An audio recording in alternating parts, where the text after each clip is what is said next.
कि आप खुद सोचना, मेरी बात ध्यान से सुनना कि जस्ट इमेजिन करो आत्मा की आवाज क्या होती है। ये अभी हम आपको फील करा रहे हैं, ध्यान से सुनना। आपको अपनी आत्मा की आवाज सुनना है, यस या नो? मतलब देखो, इमेजिन करो कि मैं आपसे कह दूं कि अपने घर से 100 रुपए चुरा के, केवल कह रहा हूं इमेजिन, सोच कर ले कि हमने सबने कहा है कि 100 रुपए चुरा के लाओ, ठीक, और अपने घर में किसी को नहीं बताना, वो आपको अपने घर से ही चुरा के लाना है, तब क्या होगा?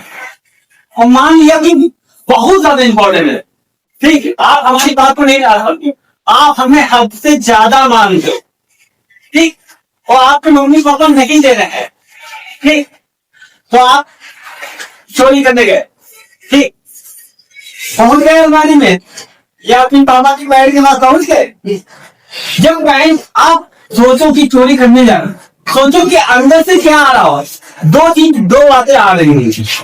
पहली बात आ रही होगी, कोई हमें रोकने का प्रयास कर रहा होगा, क्या नाम करो, है ना, कोई देख लेगा, और दूसरी तरफ आपको याद आएगा कि वो करने का, अब तो करने, ठीक, दो बातें आएंगी, यस या नो?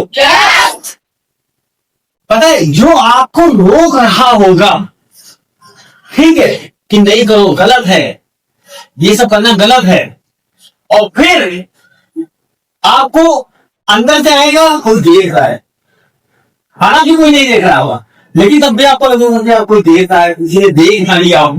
चोरी करने के बाद भी जब आप फर्स्ट टाइम कोई चोर जाता है चोरी करने, ठीक है, वो खामनाता क्यों है पता है? उसकी आत्मा उसे रोक रही होती है, इंटरनल सोल जिसे बोलते हो, वो रोक रही थी कि मत करो, कोई देख लेगा, और फिर उसने चोरी कर ली। इसके बावजूद जब उनको देखा, मतलब हर तरीके से आत्मा उस चीज को रोकने का प्रयास करती है कि भाई तुम गलत मत करो। और फिर जब इंसान 2-3 बार चोरी कर लेता है, तब आत्मा कहने बंद कर देता, और फिर उसके बाद जो फर्स्ट होता है वो होता ही है।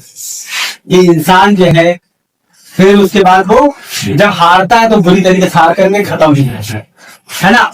तो कहने का मतलब ये है कि हम तो ये कहेंगे, जब भी आप उठो सो करके और चेहरा अपना देखो, तो आपको अपने ऊपर प्राउड फील होना चाहिए in any house. Yes, I am the best, ये फीलिंग आनी चाहिए, और ये तभी आएगी जब आपके अंदर कोई मन में वो नहीं, होप नहीं होगा। होप होने का मतलब किसी के प्रति ईर्ष्या नहीं रखोगे, जेलस जिसे बोलते हैं, ठीक, और अपना काम बेस्ट करो, अपना काम बेस्ट करोगे, विश्वास मानो आपसे ज्यादा खुद इंसान कोई हो ही नहीं है। सीरियसली, प्रॉब्लम सबके पास है, प्रॉब्लम सबके पास है, सबके घर में पैसा नहीं होता है, कभी पैसे से रिलेटेड इशू होता है, तो कभी खाने से रिलेटेड इशू होता है, बहुत सारी प्रॉब्लम्स है, लेकिन आप रियल में देखो तो खुश तभी हो, है ना। क्यों? क्योंकि आपके पास जो है, आपने कोई गलत काम नहीं किया। जब कोई इंसान गलत काम नहीं करता ना, तो वो हमेशा खुश रहे। प्रॉब्लम चाहे ऐसी हो चाहे, लेकिन प्रॉब्लम आना जाना पार्ट ऑफ लाइफ, ठीक है, लेकिन रियल लाइफ को एंजॉय करना, ठीक, वो अलग बात है। और जो लोग ऐसा कर रहे हैं कि मतलब जो लोग रियल में उनके पास कॉन्टेक्ट नहीं है, ठीक, तो माइंड में इसमें कोई ओके। अगर आपके पास पैसा नहीं है कोई बात नहीं, अगर है तो बेशक कंटेंट करो, है ना, क्योंकि आप लोग मैक्सिमम टाइम अपनी फैमिली के साथ गुजारते हो, और आपकी फैमिली मेरी समझ से आपका क्लास, यस या नो?